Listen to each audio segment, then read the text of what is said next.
गर्भावस्थ शिशु पूरी गर्भ अवस्था के दौरान हिलते डुलते हैं और अपनी अवस्था बदलते रहते हैं। विशेष तौर पर दूसरी तिमाही में वो नितंब नीचे वाली अवस्था से पूरी तरह पलटकर सिर नीचे वाली अवस्था हेड डाउन में आ सकते हैं और फिर दोबारा से ये अवस्था बदल सकते हैं। शिशु के हिलने डुलने मुड़ने और पैर चलाने की हलचल आप पेट के अलग अलग हिस्सों में महसूस कर सकती हैं।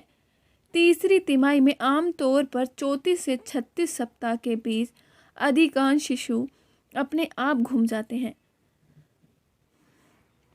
और जन्म लेने के लिए सिर नीचे वाली अवस्था में आ जाते हैं। हालांकि कोई भी दो गर्भ अवस्था एक सी नहीं होती है और कुछ शिशु इस अवस्था में दूसरों की तुलना में जल्दी आ जाते हैं, कुछ इसमें और ज़्यादा समय लेते हैं। 36 सप्ताह के प्रसव पूर्व चेकअप के दौरान डॉक्टर शिशु की अवस्था को देखेंगी। अधिकांश शिशु इस समय तक सिर नीचे सेफेलिक वाली अवस्था में आ चुके होते हैं, मगर बहुत सी अन्य संभावित अवस्थाएं भी होती हैं, जैसे कि उल्टी अवस्था यानी पैर या नितंब नीचे की तरफ होना, बीच शिशु या शिशु आड़ा लेटा होना, ट्रांसवर्स लाइन या तिरछी अवस्था ओब्लिक लाइन में होना। यदि आपका शिशु अभी तक हेड डाउन वाली अवस्था में नहीं आया तो अभी भी ऐसा हो सकता है।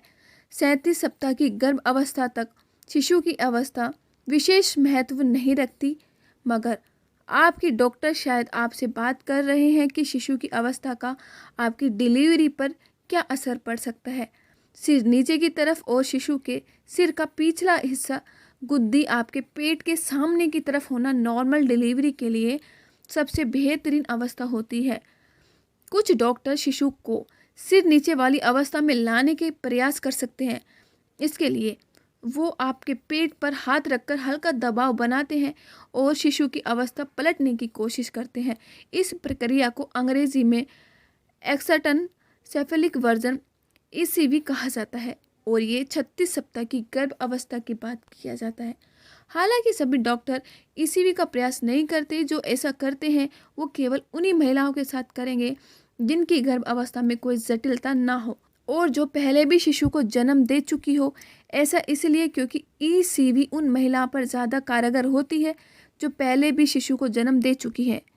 यदि 37 सप्ताह की गर्भ अवस्था के बाद भी आपका शिशु सिर नीचे वाली अवस्था में नहीं आया है तो इसके बाद उसकी अवस्था बदलने की संभावना काफ़ी कम होती है। पहली बार माँ बन रही महिलाओं के मामले में तो यह और भी ज़्यादा मिलता है। ऐसा इसलिए क्योंकि शिशु के पास हिलने डुलने की पर्याप्त जगह नहीं होती। डॉक्टर स्कैन करवाने की सलाह दे सकती हैं। अल्ट्रासाउंड स्कैन से डॉक्टर को यह स्पष्ट पता चल जाएगा कि शिशु गर्भ में किस तरह लेटा हुआ है और वो निर्णय ले सकती हैं कि किस तरह की डिलीवरी संभव है। अधिकांश बीच शिशुओं का जन्म सीजरिंग ऑपरेशन के जरिए होता है। हालांकि कुछ बीच अवस्थाओं में नॉर्मल डिलीवरी असंभव हो सकती है। यदि आपका शिशु पहले से ही हेड डाउन अवस्था में आ गया है तो जन्म लेने के लिए उसका सिर छोड़ी में और नीचे होता है। इसे अंग्रेजी में हेड अंग्रेज होना कहा जाता है। हालांकि इसका मतलब है कि शिशु जन्म लेने के लिए तैयार है, मगर ज़रूरी नहीं है कि यह प्रसव जल्द शुरू होने का संकेत हो। कुछ शिशु प्रसव शुरू होने के बाद भी छोड़ी में नीचे की ओर नहीं खिसकते, खास तौर पर यदि ये आपकी पहली डिलीवरी होती है